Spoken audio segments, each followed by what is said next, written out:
آج ہم ایک نیو ویڈیو کے ساتھ آپ کی خدمت میں حاضر ہوئے ہیں۔ اگر آپ کو ہماری ویڈیو پسند آئے تو پلیز لائک اور شیئر ضرور کیجیے گا۔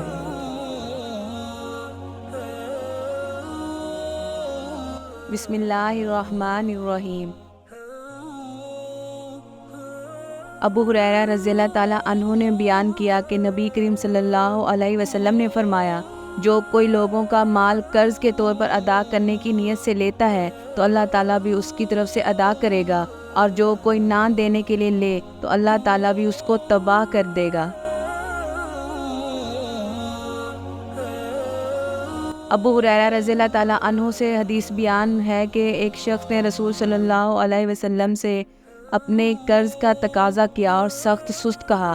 صحابہ رضی اللہ تعالیٰ عنہ نے اس کو سزا دینی چاہی تو آپ صلی اللہ علیہ وسلم نے فرمایا کہ اسے کہنے دو، صاحب حق کے لیے کہنے کا حق ہوتا ہے، اور اسے ایک اونٹ خرید کر دے دو۔ لوگوں نے عرض کیا کہ اس کے اونٹ سے جو اس نے آپ کو قرض دیا تھا اچھی عمر ہی کا اونٹ مل رہا ہے۔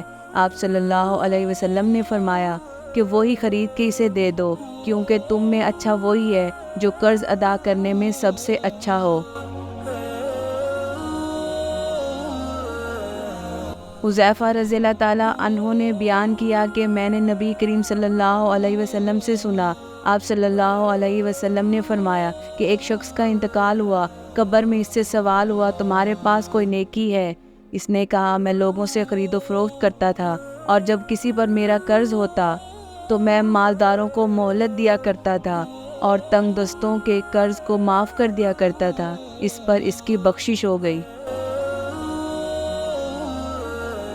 جابر بن عبداللہ رضی اللہ تعالیٰ عنہ نے بیان کیا کہ میں نے نبی کریم صلی اللہ علیہ وسلم کی خدمت میں حاضر ہوا تو آپ صلی اللہ علیہ وسلم مسجد نبوی میں تشریف رکھتے تھے۔ مصر نے بیان کیا کہ میرا خیال ہے کہ انہوں نے چاشت کے وقت کا ذکر کیا کہ اس وقت خدمت نبوی میں حاضر ہوا۔ آپ صلی اللہ علیہ وسلم نے فرمایا کہ 2 رکعت نماز پڑھ لو، میرا آپ صلی اللہ علیہ وسلم پر قرض تھا۔ آپ صلی اللہ علیہ وسلم نے اسے ادا کیا، بلکہ زیادہ بھی دے دیا۔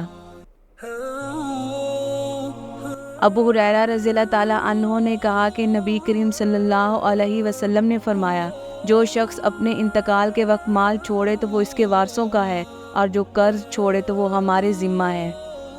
اگر آپ کو ہماری ویڈیو پسند آئی ہے تو ویڈیو کو لائک کریں، چینل کو سبسکرائب کریں، اور مزید اس طرح کی ویڈیوز کے لیے بیل آئیکن ضرور دبائیں۔